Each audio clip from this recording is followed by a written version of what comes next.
வணக்கம் நண்பர்களே. ஒரு ஊரில் உழவன் ஒருவன் வாழ்ந்து வந்தான். மனைவி என்ன செய்தாலும் அதில் குற்றம் கண்டுபிடித்து அவளை போட்டு அடிப்பான். இதுவே அவன் வழக்கமாக இருந்தது. வெளியூரிலிருந்து வீட்டிற்கு வந்த அக்காவிடம் தன் நிலைமையை சொல்லி அவள் அழுதாள். இப்படி கொடுமைப்பட்டு வாழ்வதை விட இறந்து விடுவதே மேல் என்றாள். ஏன் இப்படி பேசுகிறாய்? கணவனை வழிக்கு கொண்டு வருவது இயலாத செயலா?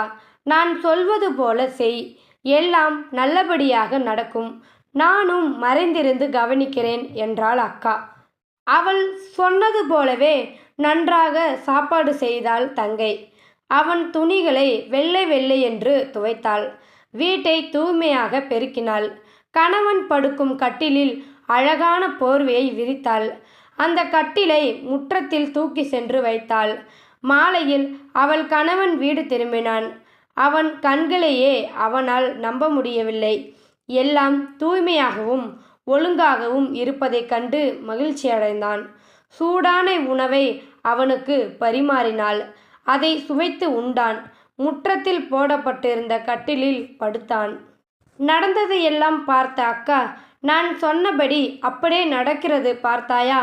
கணவனை வழிக்கு கொண்டு வருவது எளிது, இப்போதாவது புரிந்துகொள் என்று மெல்லிய குரலில் சொன்னாள். கணவன் கூப்பிடும் குரலை கேட்டாள் தங்கை. கணவனின் அருகே சென்றாள். தெருவில் ஒரு குடிகாரன் அசைந்து அசைந்து நடந்தபடி தனக்கு தானே பேசிக்கொண்டு வந்தான். அவ்வளோதான், அவன் கண்கள் சிவந்தன.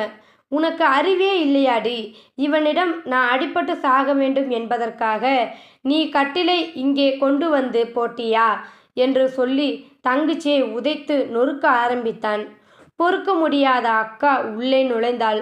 சண்டை போடுவதற்கென்றே நோக்கம் கொண்டு திரிபவர்களுடன் நீ வாழ்ந்து பயனில்லை, நீ வாடி போகலாம் என்று சொல்லி தங்கையை கூப்பிட்டாள் அவள். ஏய், என் பொண்டாட்டிய நான் அடிப்பேன் உதைப்பேன், அதை கேட்க நீ யாரு அப்படின்னு கேட்டான். யோ, உன் கையால் அடிபட்டு சாவணும் என்பது என் தலையெழுத்து இல்லை. நான் எங்கள் அக்கா கூட போகிறேன், நீ எக்கேடு கட்டுப்போ என்று சொல்லிவிட்டு சென்றாள். மறுநாளிலிருந்து சாப்பாடு செய்ய துணி துவைத்து போடுவதற்கு ஆளில்லாமல் தவித்து போனான். ஓட்டலில் சாப்பாடு சாப்பிட்டு ஒத்துக்காமல் போகவே வயிற்றுப்போக்காகி மிகவும் கஷ்டப்பட்டான். அப்போதுதான் மனைவியின் அருமை அவனுக்கு புரிந்தது. ஐயோ, அவளை நாம் எத்தனை கொடுமைப்படுத்தினோம்.